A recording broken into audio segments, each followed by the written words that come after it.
Hi అండి. అందరూ బాగున్నారా? నేనైతే చాలా బాగున్నానండి. ఎవరైనా నా ఛానల్ సబ్స్క్రైబ్ చేసుకోకపోతే ప్లీజ్ సబ్స్క్రైబ్ చేసుకోండి. వీడియో చివరి వరకు చూడండి. మేము ఉదయం హోటలే కాకుండా ఈవినింగ్ కూడా పెడతామండి. ఈవినింగ్ సమోసా, మిర్చి బజ్జీ, చల్ల పునుకులు, ఇంకా గుడ్డు బజ్జీ అండి. ఇవన్నీ ఏస్తాము. ఉదయం అయితే 12 వరకు ఉంటామండి. 12 తర్వాత ఇంకా సామాన్లు అవన్నీ తోముకొని అన్నీ క్లీన్ చేసుకునేసరికైతే నాకు 1 అవుతదండి. 1 తర్వాత మేము ఇంకా షాప్ బంద్ చేసి రూమ్‌లోకైతే వెళ్ళిపోతాము. రూమ్‌లోకి వెళ్ళిపోయిన తర్వాత రూమ్‌లో కూడా మొత్తం అన్నీ కూడా క్లీన్ చేసుకోవాలి కదండీ! అవన్నీ కూడా క్లీన్ చేసుకొని, మధ్యాహ్నం కొంచెం ఫ్రెష్ అయిపోయి, భోజనం చేసి, మధ్యాహ్నం ఒక 2 గంటల సేపయినా సరే పడుకుంటామండి. 2-4 వరకు పడుకుంటాను. తర్వాత మళ్ళీ లేసిన తర్వాత సాయంత్రం 4 గంటలకి లేసి మళ్ళీ చట్నీ ఏసి ముందు, తర్వాత టీ పెట్టేసి, తర్వాత చల్లపునుగుల పిండయితే కలిపేసుకుంటానండి. మేము పొద్దుటిది కొంచెం బొండల పిండి ఉంటది కదా! మైసూర్ బొండల పిండి. అది కొంచెం అంతా మిగిల్చుకొని దాంట్లోనే కొంచెం ఇడ్లీ పిండి, మైదా పిండి వేసుకొని సాయంత్రానికి చల్లపునుగులు కలుపుతాను. అలా కలుపుకుంటే గనక మనం ఎక్కువ సేపు నానబెట్టవలసిన అవసరం ఉండదండి. ఒక అరగంట సేపు నానితే సరిపోతది. అందుకనేసి నేను ఇంకా లేసిన తర్వాతే కలుపుకుంటాను. 4కి కలుపుకుంటే గనక 4:30 కల్లా షాప్ తీసి ఆయిల్ అయి వేడయ్యేలోపు కొంచెం నానుంటదండి. తర్వాత చట్నీ కూడా గ్రైండర్‌లో వేసేసుకుంటాను కాబట్టి టీ ఇవన్నీ రెడీ చేసుకునేలోపు చట్నీ కూడా రెడీ అయిపోతది. ఈ లోపల మా ఆయన లేసొచ్చిన తర్వాత ఇద్దరం వెళ్లి షాప్ అయితే తీస్తామండి. ఇప్పుడైతే మాస్టర్ కూడా ఉన్నాడు. ఇంకా మాస్టర్ సాయం ఉండడం వల్ల సమోసాలు చేస్తున్నామండి. మధ్యలో కొన్ని రోజులైతే సమోసాలు చేయడం మానేసాము. ఎందుకంటే నేను చేయలేక. ఇప్పుడు మాస్టర్ వచ్చాడు కాబట్టి కొంచెం సాయం ఉంటున్నాడు. సమోసాలో అయితే తను పట్టీలు కొట్టేస్తుంటే నేనైతే సమోసాలు చుట్టేస్తున్నానండి. సమోసాలు కూడా మేము హోటల్ స్టార్ట్ చేసినప్పుడు నాకు చేయడానికి అసలు రాదు సమోసాలు చేయడం. తర్వాత కొన్ని రోజుల పాటు ఒక మాస్టర్ వచ్చాడండి. తన దగ్గర అయితే నేర్చుకున్నాను. తను చేస్తూ ఉంటే ఇంకా నేను కూడా చేస్తూ ఉండటం వల్ల నాకైతే ఇప్పుడు సమోసాలు కూడా అలవాటయిపోయింది.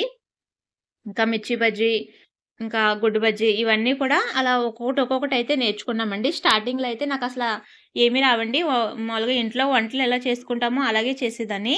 కానీ అలాగా కొన్ని ఏస్తూ ఉంటే గనక నాకైతే ఇప్పుడు అన్నీ కూడా బాగా అలవాటయిపోయినియి.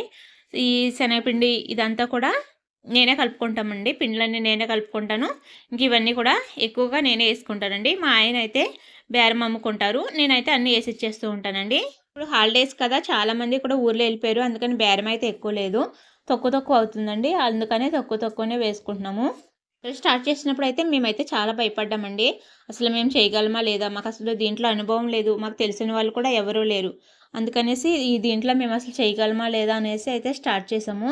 ఫస్ట్ అయితే కొంచెం చిన్న ఫ్లాస్క్ తోటి టీ పెట్టాము. తర్వాత ఇడ్లీ, పూరి రెండైతే యేసుకున్నామండి. తర్వాత మా పక్కనే కాంపిటీషన్‌గా చాలామంది పెడుతూ ఉంటే, ఇంకా మేము కూడా తర్వాత వడ, దోస ఇవన్నీ కూడా అలా మెల్లమెల్లగా ఒక్కొక్కటి అయితే పెంచుకుంటూ వచ్చామండి. సాయంత్రం నేను షాప్‌లో అయితే 6:30, 7 వరకు ఉంటాను. తర్వాత రూమ్‌లోకొచ్చేసిన తర్వాత పొద్దుటకి కావాల్సిన ఉల్లిపాయలండి ఇలాగ పొట్టు తీసుకుంటాను. ఇంకా సన్నమిర్చి చట్నీకి తొడమలతో ఏసుకొని రెండుగా విరిచేసుకొని ఒక పక్కన పెట్టేసుకుంటానండి. ఇంకా ఆలుగడ్డలు కూడా నేను నైటే ఉడికించేసుకుంటాను పొద్దుట పూరీ కూరలోకి. ఇంకా పప్పులు అవన్నీ రుబ్బుకోవాలి కదా! ఇంకా గ్రైండర్‌లో పప్పు వేసుకుంటే నలుగుతూ ఉంటుందండి. నలిగేలోపు నేను ఈ పనులన్నీ చేసేసుకుంటాను. ఫస్ట్ అయితే దోసల పిండి వేసేసి తర్వాత ఇడ్లీ పిండి అయితే రుబ్బుకుంటానండి. మా పిల్లలు కూడా నాకు చాలా సాయం చేసేవారు. కానీ ఇప్పుడైతే మా బాబు అయితే ఇప్పుడు ఇంటర్ సెకండ్ ఇయర్ చదువుతున్నాడండి. పాప అయితే 10థ్ క్లాస్ చదువుతుంది. ఇంకా అందుకనేసి ఇంకా వాళ్ళు కూడా ఇప్పుడు సాయం చేయడానికి వాళ్ళకి టైం దొరుకుతలేదండి. వాళ్ళకి ఇప్పుడు ఎక్కువ చదువుకునియి, రాసుకునియి ఎక్కువ ఉంటాయి కదా! ఇంకా వాళ్ళకి కూడా ఈ సంవత్సరం అయితే పనేం చెప్తలేదండి. అందుకని ఒక మాస్టర్‌ని పెట్టుకున్నాము. మాకు సాయం ఉంటాడని. ఇంకా వాళ్ళిద్దరూ షాప్‌లో ఉంటే గనక మా మాస్టరు, మా ఆయన ఇద్దరు షాప్‌లో చూసుకుంటే, ఇంక నేను వచ్చిన తర్వాత ఇంట్లోకి పనులన్నీ చేసేసుకుంటాను. పనంతా పూర్తయ్యేసరికి నైట్ 10 అవుతదండి.